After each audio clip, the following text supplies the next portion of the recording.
waxaa kaloo wax kale ka baran karnaa haweeneyda hogaamisa Jarmalka de annaga dad badan oo culimada kamid ah gabdhaha markay afjigayaan ama ay rabaan inay xaqiraan ama ay rabaan markay kaalinta siyaasadda u diidaan waxay dhahaan waa naaqisatul aqli wa diin aqliga iyo diinta nuqsaan ka yihiin xadiisyo wada falsa ah oo meel ay ka yimaadeen aysan jirinay kitaabaha jawaab kala soo baxaan laakiin waa u jeednaa Jarmalka ما مركي سدحاد حكومة يسام سو مركي أفراد. سائل كم حليه شيخ سائل كم حليه وحاج شيرة مالمها سوشيال ميديا هاي إنه كتشلو سياسي صوماليات وبيننا يحديث كوران هي ناقصات عقل ودين شيخ حديث كاس حديثة كوران يوحى لقوة ناقصات عقل ودين واركي وياهن سوشيال ميديا نكن هذا الكسوق قليل السياسي جيد هذا عبد الرحمن عبد الشكور علماء بدنا ويرديان وعلماء المسلمين تكمده ردي قدنا واتكه ليسان هو هاي ميديا هذا حديثه لكن سيجابن هذا نوجد جوابه حديث كهرت بخاري ومسلم باوريي عدي سجى كهر رئيسي وحديث كاس الدورتي أما ضعيف سينا ما شرته السجرة والسياسيو حديث ما يقانه حديثكم السجية مثل ما السجنا إنه حكوك يا أم الله إن ما يقابل علمي وحديث كأما ضعيفين كرو أما صحيحين كرو maxay ilay xadiis bukhari iyo muslim ku yaalo culimadu ugu horeysay wax daciifiye aysan jirin kumuusan dhiiradeen haduu cilmi xadiis wax ka garanayo waa mid labaade xadiiska macnihiisana muusan fahmin waxay ilay xadiiska nabigu markuu fasiray sallallahu alayhi wasallam aayad quraan ku fasiray oo salka u saaray oo aayada quraanka fi suurati al-baqara ku jirta aayatul mudayana ku jirta buu nabigu ku tafsiiriyay sallallahu alayhi wasallam oo masaladu ay tahay dumarka waxa laba la isu daba dhigay inay mid haday halmaanto ta kala xusuusiso xuquuqdii baa la ilaalinayaa xuquuqdii yaa la ilaalinayaa mid labaad way xadiidka muusan fahmin oo wuxuusan u fahmin ama intuu fahmay buu kas iska yeelyeel ayuu uga tilaabsaday xadiidku wuxuu ka hadlayaa wax la yiraahdo ishhaad ee kama hadlayo shahaada kama hadlayo waxaan u jeedaa aayaddu waxay ka hadlaysaa nabigu xadiidka u celiyay ishhaad buu ka hadlaysaa shahaada kama hadlo waxa kala duwan markhaati furka maxkamadda horteeda ah iyo xuquuq ay dadku ruuxu doonayo inuu yaani wax way tawfiiqiyo xuquuqda iyada ah inuu markhaati u sameeyo oo xuquuqdii inayna lumin markhaatiga loo sameeyo iyo waxa kala duwan maxkamadda horteeda markhaatiga la furayo uu kala duwan yahay حديثك يا آيات وحي كهالليان ومسألة الإشهاد الشهادة محكمة معه وقضب كلاه إسلا حديثك لفتي النبي صلى الله عليه وسلم وحكو عدي ضمر كمركو ناقصات عقل ودين وحي هذين نقصك عقلك أنك كتشر محويه وحو النبي صلى الله عليه وسلم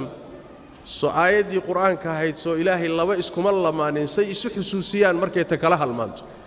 وهالمان بالغا الله نقصان الدين تنادوا محي تهاي بويديان وحي النبي صلى الله عليه وسلم سو رقوا مركي عبادي سنيان أيقوا صلاة يصون كما تغان ومركي عاددوا كل عضو تانا ونقصان الدين معها واجب أي كتغان ودن بكل يهين معها لكن بمعنى وحوي رقي مددا وعبادي سنيان أيقنا عبادتي ويكفر ديان صلاة يصون كي عباداتك عدد الديديس ومد الصدحات وحلا يابك لوحي تهاي ninkaasi xadiidka inuu duro oo meel kaga dhaco oo inkiro wuxuu u sameeynaya oo hadalkiisa ku cad in uu dumar helo siyaasadda ku taageera bimaana wax weey xadiidkaasi ma jire siyaasadda waad gali kartaane haddaan kursiga qabtana dawladda waan idinka qayb geline taageera waay ما سياسة هي الدنيا هي كرسي للرادينيو أي الدين تلو إنكرا وحديث النبي قال له إنكرا يا لكن واحد الكلية بين صومالي ذا رجي دلكودا بربريي oo dhiigooda daadiyay oo karaamadooda ku ciyaaray oo sharafkooda ku ciyaaray oo qixiyay oo dib oo dhan u geystay ayay abaalgud uga dhigeen inay kursi saaraan oo madax ka dhigtaan haddana tii intay ka soo tagtay ayaa waxaa yimid diinta durideeda in kuraas laynagaga raadsado shalay dal la burburiyay iyo dhiig la daadiyay iyo ummad la baabiyay baa kuraas lagu helo rag baa kuraas ku fuulay maantana way ka soo gudubtay oo diintii oo la caayo oo lagu xadgudbo ayaa kuraas laynagaga raadinaya aqligeennii iyo diinteennii iyo dadnimadeennii ayaa marka la tijaabinaya oo nin walba maalin kursi ku raadinaya marka uu xadiiska nabiga duraya sallallahu alayhi wasallam oo uu inkirayo dhanka kale wuxuu amaanayaa Angela Merkel buu amaanayaa Angela Merkel habar gaalnimo ku weynaatay oo 70 jir ah oo inta gaalnimo kula ekaatay ayuu amaanayaa dhanka kale meeshuu xadiidka nabiga durayo sallallahu alayhi wa alihi wasallam culimadii muslimiinta ayuu ku been abuuranayaa oo uu leeyahay axaadiisay meelahan ka soo ururay wadaadadu sheegaan oo jeebkooda ka keeneen culimadiina waa ku been abuuranayaa gaal 70 jirna waa amaanaya waxaan leeyahay gabdhaha muslimaadka ah qaabka in la idin la hadlo oo ninka iyo wax la mid ay qaabka idin la hadlaan aqligiina iyo garaadkiina ay fududaysi ku tahay asagu wuxuu isleeyahay dumarka wax kaga raadi laakiin aqligiina iyo maskaxdiina iyo dadnimadiina ku ciyaaraya asagiyo wax la mid ah markuu ku og yahay ruuxa inaad fahmi karto waxyaalaha qaarkood kugula soo degdegi maayo laakiin dumarkiiba wuxuu geeyay heer lagu ciyaari karo maskaxdooda lagu ciyaari karo been loo sheegi karo diintooda lagu falaadi karo kadibna la dhihi karo idoorta kuraas baan idinka dharjinayaa war waxba kuraas naga dharjinay diinta nabadgeli sooma baan in la yiraahdo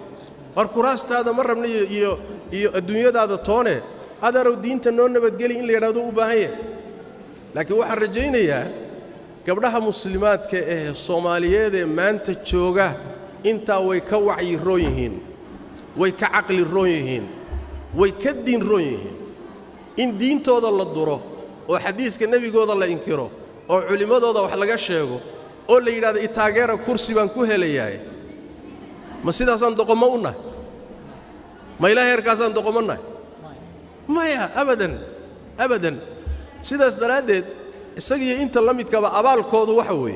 abaalkoodu waxa weeyaan waxa ay axaadiista u ingareen oo gaalada u ammaananayaan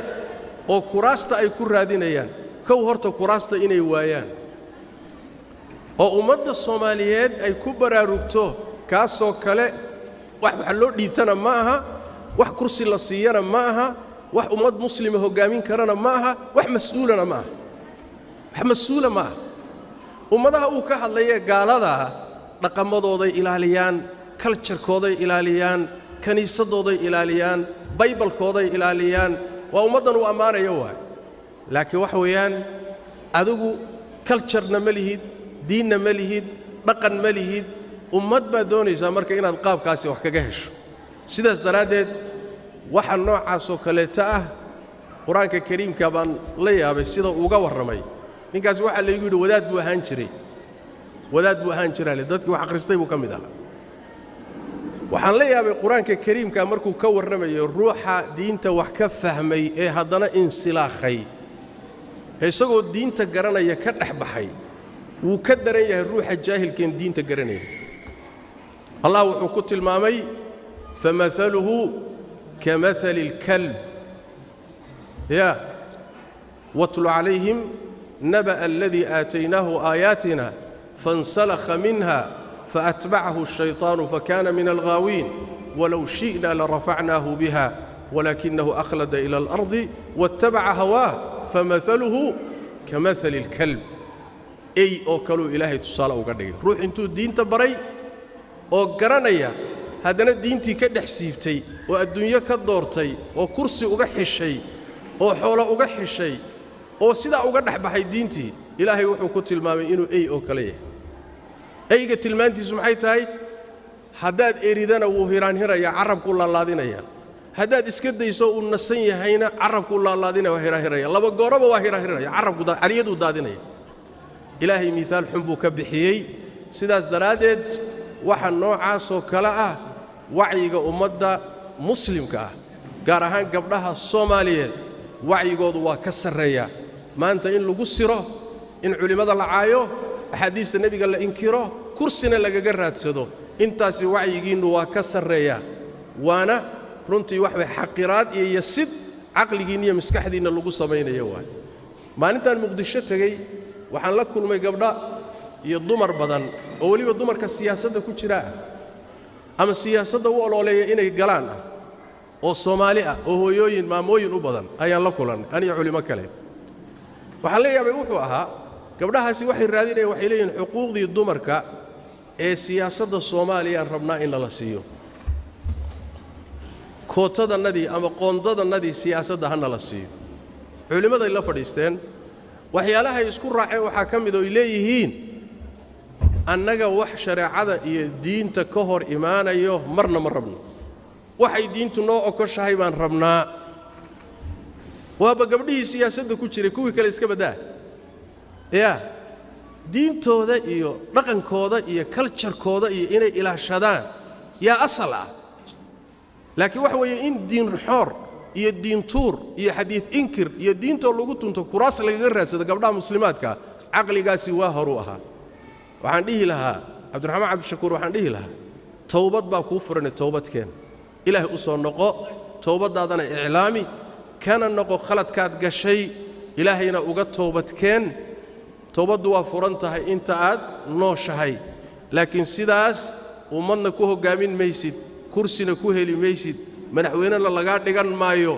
ummadana diinteeda hadaad ku ciyaarto aakhira la'aan iyo adduun la'aan baa kugu dhici ilaahay u soo noqo wallahu a'lam